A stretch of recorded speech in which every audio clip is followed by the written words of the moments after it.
Hello students, ఇక్కడ definite integral -4 to 5 dx by root of some quadratic ఇచ్చారు. అదే అక్కడ లిమిట్స్ లేకపోయి ఉండుంటే ఏం చెప్పేవాడిని అంటే ఆ కింద ఉన్న క్వాడ్రటిక్ని write it as sum of squares అని చెప్పి ఉండేవాడిని. బట్ ఇక్కడ లిమిట్స్ ఇచ్చారు కాబట్టి ఇదేదైనా షార్ట్ కట్ మోడల్ ఏమో ఫస్ట్ చెక్ చేసుకొని తర్వాతే మీరు కంప్లీటింగ్ స్క్వేర్స్ చేయాలి. ఒకవేళ ఇది ఒక పర్టికులర్ షార్ట్ కట్ మోడల్ కాకపోతే అప్పుడు మీరు ఆ క్వాడ్రటిక్ని సమ్ ఆఫ్ స్క్వేర్స్గా రాసుకోవాలి. సో అయితే ఆ షార్ట్ కట్ మోడలా కాదా చెక్ చేసే ముందు కిందున్న ఈ క్వాడ్రటిక్ని ఫ్యాక్టరైజ్ చేసుకొని చూద్దాం. So 20 + x - x².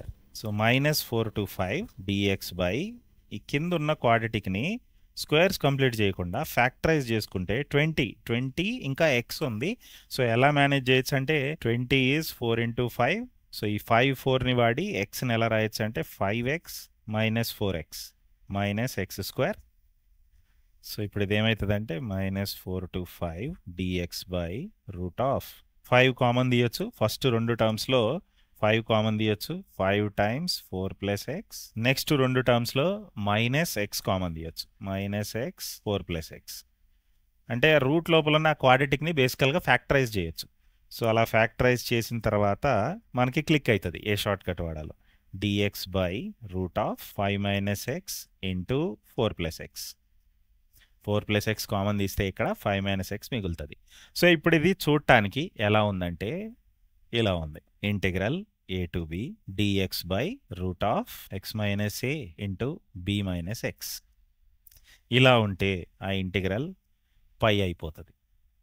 అయితే ఇది ఒక్కటే కాదండి, మీరు దీంతో పాటు ఇంకొక రెండు షార్ట్ కట్స్ని గుర్తుపెట్టుకోవాలి. ఇంకొక రెండు షార్ట్ రిజల్ట్స్ని గుర్తుపెట్టుకోవాలి. అదేంటంటే సేమ్ ఎక్స్ప్రెషన్ పైన ఉండుంటే x - a into b - x ఏమవుతుందంటే integral π/8 b - a whole square. అయితే కింద పైన ఉంటే అవే expressions integral a to b root of b - x by x - a or integral a to b x - a పైన ఉన్నా కానీ సేమ్ రిజల్ట్ వస్తుంది x - a by b - x. ఇదేమవుతుందంటే π/2 టైమ్స్ b - a అవుతాయి.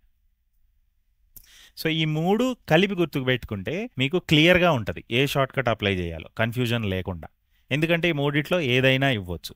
ఇక్కడ ఇచ్చిన ప్రాబ్లంకి ఇప్పుడు ఈ మూడిట్లో ఏ రిజల్ట్కి మ్యాచ్ అవుతుందంటే ఆ ఫస్ట్ రిజల్ట్కి. సో ఈ ఫస్ట్ రిజల్ట్ అప్లై చేసే ముందు మీరు ఏం చెక్ చేసుకోవాలంటే అక్కడ ఉన్న లిమిట్స్ a b ఇంకా ఈ రూట్ లోపల ఉన్న ఫ్యాక్టర్స్ యొక్క రూట్స్ సేమ్ అవ్వాలి. సో ఇక్కడ అదే ఉన్నాయి. ఓకే, సో ఇక్కడ ఈ ఫ్యాక్టర్ రూట్ 5, ఈ ఫ్యాక్టర్ రూట్ -4 అవే లిమిట్స్గా ఉన్నాయి -4 to 5. సో డైరెక్ట్గా దీని ఆన్సర్ π వేసేయచ్చు. ఓకే, సో ఇక్కడైతే ఆన్సర్ π అవుతుంది.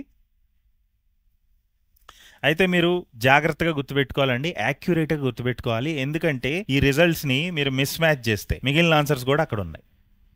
ఈ ఇచ్చిన ఏబీలకి ఈ π/8 b - a హోల్ స్క్వేర్ అక్కడ ఫస్ట్ ఆప్షన్లో ఉంది. ఇంకా π/2 టైమ్స్ b - a సెకండ్ ఆప్షన్లో ఉంది. సో మీరు ఎగ్జాక్ట్గా గుర్తుపెట్టుకోవాలి ఈ ఎక్స్ప్రెషన్ డినామినేటర్లో ఉందా లేదా న్యూమరేటర్లో ఉందా లేదా స్ప్లిట్ అయి ఉందా పైన కింద అని. ఓకే, అయితే ఎలా వస్తాయి ఇవన్నీ అంటే ఈ మూడు రిజల్ట్స్ ఈ సబ్స్టిట్యూషన్ చేస్తే వచ్చేస్తాయి. x = a cos² + b sin². ఈ సబ్స్టిట్యూషన్ చేసి ఇంటిగ్రల్ మొత్తాన్ని థీటాల్లో మార్చుకొని ఇంటిగ్రేట్ చేసి లిమిట్స్ అని సబ్స్టిట్యూట్ చేస్తే ఈ మూడు రిజల్ట్స్ వస్తాయి. ఐడియల్గా ఈ మూడు గుర్తుపెట్టుకొని ఇలాంటి ప్రాబ్లమ్స్ని సాల్వ్ చేయండి. అయితే యాక్యురేట్గా గుర్తుపెట్టుకోండి, చెప్పాను కదా లిమిట్స్ ఇంకా లోపల ఉన్న ఇంటిగ్రల్లో నంబర్స్ రూట్స్ మ్యాచ్ అవ్వాలి. అలా ఇదే ఇయర్ వేరే షిఫ్ట్లో అలా మ్యాచ్ అవ్వని క్వశ్చన్ కూడా ఒకటి ఇచ్చారండి. సో ఆ క్వశ్చన్ అయితే ఇటు లెఫ్ట్ సైడ్ అటాచ్ చేయబడి ఉంది. So have a look at it, మీకు రేంజ్ ఆఫ్ క్వశ్చన్స్ తెలియడానికి. ఇంకా డెఫినెట్ ఇంటిగ్రల్స్ ఫుల్ ప్లేలిస్ట్ అయితే PYQsది పైన అటాచ్ చేయబడి ఉంది. వీడియో యూస్ఫుల్ అనిపిస్తే తప్పకుండా లైక్ చేయండి, మీ ఫ్రెండ్స్కి షేర్ చేయండి. ఇంకా ఇలాంటి మరిన్ని PYQ వీడియోస్ మీరు చూడాలి అనుకుంటే మా ఛానల్కి సబ్స్క్రైబ్ చేయండి.